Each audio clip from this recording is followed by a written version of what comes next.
আসসালামু আলাইকুম and hello everyone. Lakh crore বছর পর আপনাদের সাথে নতুন একটি ব্লগ নিয়ে আসছি, যেটা ছিল আমার ঈদের গ্রামের বাড়িতে যাওয়ার একটি ব্লগ, যেখানে আমার কাকা একটা মিলাদের আয়োজন করে তার নতুন বাড়িতে যাওয়ার জন্য তারই প্রস্তুতি চলছিল। সন্ধ্যার দিকে সব আদা রসুন কাটা হচ্ছিল, দুধ জাল দেওয়া হচ্ছিল দইয়ের জন্য। তারপর রাতের বেলা দই হওয়ার জন্য বসিয়ে দেয়, কিন্তু আমি ঘুমিয়ে যাই এবং সকালবেলা রীতিমতো দেরি করে উঠি, তাই অনেক কিছু মিস করে যাই। এই তো এখানে গরুর মাংস কষানো হচ্ছিল, বাকি সব রান্নাই হয়ে গেছে, কিন্তু আমি দেখতে পারিনি কারণ আমি ঘুমিয়েছিলাম। লেটু পারসন। একে একে সব মেহমান চলে আসছিল। এই তো এখানে শশা কাটার ধুম চলছিল, সবাই মিলে শশা কাটছে একদিকে, আরেকদিকে রান্না বান্না করছে আরেকদিকে। এখন মেহমান নিয়ে আসছে রসমালাই, আর আমি সেই রসমালাই খেতে চলে গেছি। এখানে এসে দেখি গরু মাংস বসানোর তোড়জোড় চলছে। তারপর ভাগ্নি থেকে মেরে দেওয়া মামা ওয়েফার খেলাম।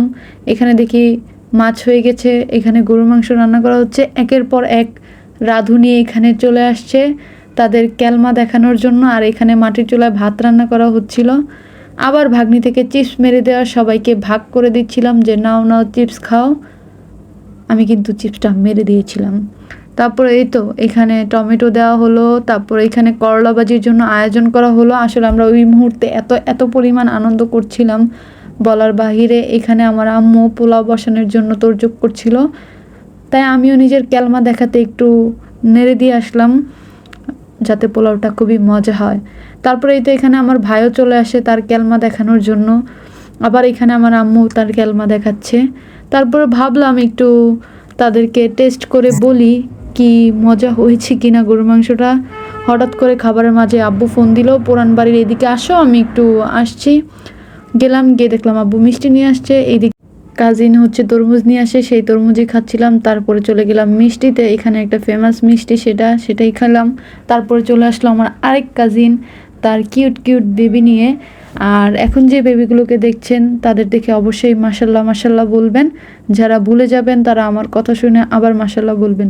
তাদের আশাতে তাদেরকে শরবত দেওয়া হলো, সেখান থেকেও শরবত খেয়ে চলে আসলাম। তারপরে দেখছিলাম কি কি রান্না বান্না, আসলে দেখছিলাম না, সেই মুহূর্তে হুজুরদের খাবার শুরু হয়ে গেছিলো। কিন্তু আমি তো সব জায়গায় লিটু ব্লগ করব, কিন্তু আসলে ভিডিও ক্লিপ নেওয়া হয় না, তাই দেখছিলাম কী কী রান্না হচ্ছে। এখানে ডিম হয়েছিল, মাছ হয়েছিল, করলা ভাজি হয়েছিল, তারপর গরুর মাংস হয়েছিল, আর শেষ পাতে ছিল দই। এই যে এখানে হুজুরদের খাবার হচ্ছিল, সবাই মিলে খুব তৃপ্তি করে খাচ্ছে। তারপর আরও অনেকেই খেয়েছিল, বাট আমি কোনো ভিডিও ক্লিপ নিইনি। তারপর নিজের খাবারে চলে গেছিলাম। আমি একসাথে সব কিছু নিয়ে নিয়েছি। খেতে খেতে দেখছিলাম আমাদের কাজিনের 7 মাসের বেবি, সেও আমাদের সাথে বসে খাচ্ছে। আসলে ও খাচ্ছে না, ও খুবই ব্যাপারটা এনজয় করছিল, আর আমার আম্মু জোর করে ওর মুখে খাবার দিয়ে দেয়। ওর বিষয়টা আমরা সকলেই এনজয় করতে করতে আমরাও খাচ্ছিলাম। তারপর আমার পাতে চলে আসে সেই বিখ্যাত গরুর মাংস, যা আমার গোষ্ঠীর সব রাঁধুনি মিলে রান্না করেছে, আর রান্নাটা খুবই মজা হয়েছে। তারপর দেখলাম ওর পাতে সব খাবার ফালায় দেয়, সবার দিকে তাকাচ্ছিল। তারপর শেষ পাতে চলে আসছিল দই। আর আপনারা অবশ্যই দই আর গরুর মাংস একসাথে কম্বিনেশন করে খেয়ে দেখবেন, খুবই মজার। তারপরে চলে গেছিলাম আমাদের বাড়ির পাশের খেতে আমাদের বাসার বিচ্ছুকে নিয়ে। সকলকে জানাই ধন্যবাদ আমার সাথে থাকার জন্য। টাটা।